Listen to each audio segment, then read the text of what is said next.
Kami kalau sekitar di atas 70, berdasarkan tren pengawasan yang kita lakukan, kita optimis Mbak, bisa di atas 70, karena kalau melihat data, itu sampai dengan 2019, rata-rata penyerapan sekitar 95%.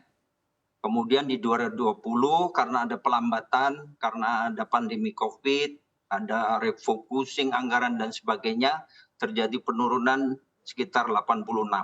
Nah, hasil moneh kami di 22 ini rata-rata sampai dengan triwulan 3 51%. Nah, kami sebagai auditor presiden dan juga koordinator pengawasan APIP tetap berupaya dengan teman-teman APIP di daerah untuk terus mendorong dan melakukan evaluasi pengadaan barang jasa yang saat ini untuk triwulan 4 masih sedang berjalan. Jadi pada prinsipnya kami optimis, Mbak. Optimis bahwa sasaran ini akan tercapai, begitu Pak Wasis ya? Ya, di atas 70. Adapun terkait dengan ketepatan sasaran penggunaan, kami saat ini sedang bersama-sama dengan APIP daerah melakukan evaluasi terkait dengan ketepatan penggunaan anggaran di daerah. Jadi nanti di triwulan 4 mudah-mudahan ini bisa kita laporkan terkait dengan ketepatan sasaran penggunaan anggaran di daerah. Oke, baik Pak Wasis. Ini kita melihat data. Kalau dilihat dari grafis, kita sebut saja salah satu daerah yang penyerapan APBD-nya masih rendah hingga saat ini, yakni Sulawesi Utara. Ini tercatat sekitar masih 40% begitu Pak, hingga pada bulan Desember ini. Lalu kalau daerah-daerah yang memang penyerapannya ini masih sangat rendah, bagaimana Pak? Apakah dalam waktu sebulan ini akan terjadi penyerapan yang ekstrim begitu, angkanya langsung di atas 30% dalam waktu kurang dari sebulan?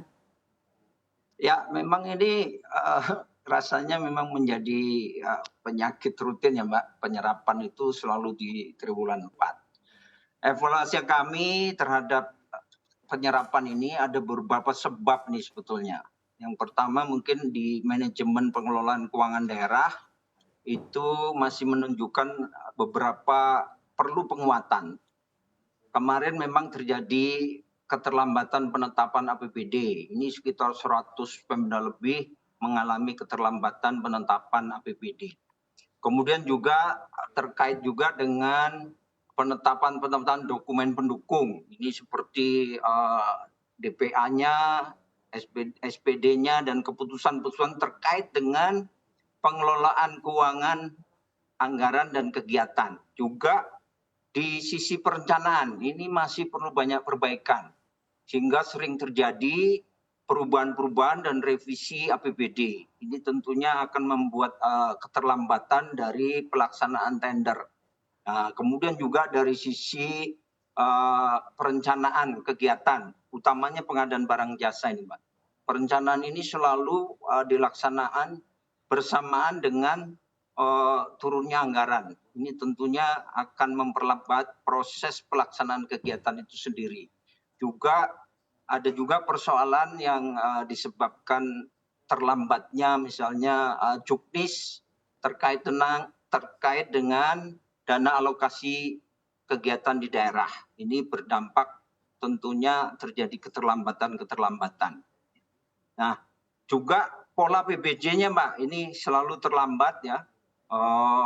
Kadang-kadang dilaksanakan mulainya di bulan pertengahan tahun, nah kira-kira bulan Juni. Sebetulnya tender Pradipa sebelum APBD ditetapkan ini bisa dilakukan.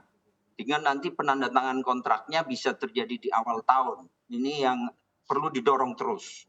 Nah juga petunjuk operasional DAK dari pusat juga misalnya pagu anggaran dari pusat, alokasi misalnya dana bagi hasil dan sebagainya, ini masih perlu ada percepatan.